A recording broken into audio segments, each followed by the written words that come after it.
నమస్కారం. రుద్ర న్యూస్కు స్వాగతం.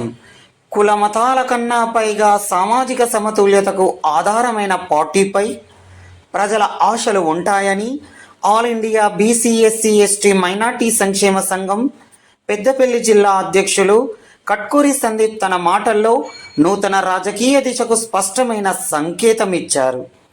తెలంగాణలో రాజకీయ గడ్డ ప్రస్తుతం నిరుత్సాహం, సమాధానం లేని దానితో కొట్టుమిట్టాడుతుందని అభిప్రాయపడ్డారు.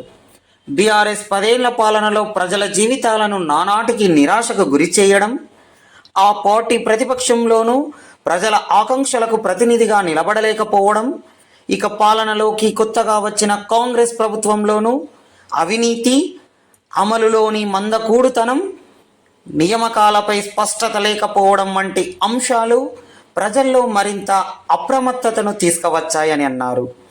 ఈ పరిస్థితుల్లో ప్రజలు ఇప్పుడు గట్టిగా పలుకుతున్నారని, మాకు పార్టీలు కావు, పాలనను మార్చగల నూతన రాజకీయ శక్తి కావాలని కోరుకుంటున్నట్లు తెలిపారు.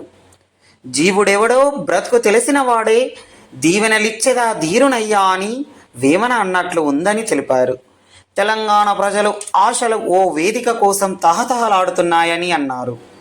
ఈ వేదిక ఎలాంటిదిగా ఉండాలంటే కుల మతాలకు అతీతంగా ఉండాలని అభిప్రాయపడ్డారు.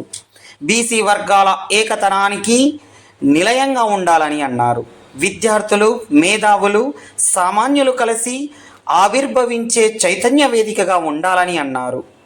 ప్రజల గుండె ధ్వనికి స్పందించగల నాయకత్వాన్ని కలిగి ఉండాలని అన్నారు. ఈ వేదికకు రూపురేఖలు ఇప్పుడే కనిపించకపోయినా ప్రజల మనసుల్లో ఇది ఇప్పుడిప్పుడే రూపుదిద్దుకుంటుందని అన్నారు. ఇది కేవలం నాయకత్వ మార్పు కాదని, విధాన మార్పు కావాలని, ఇది కులాల పేరుతో కాదని, సమాన హక్కుల ఆధారంగా పుట్టిన వేదిక కావాలన్నారు.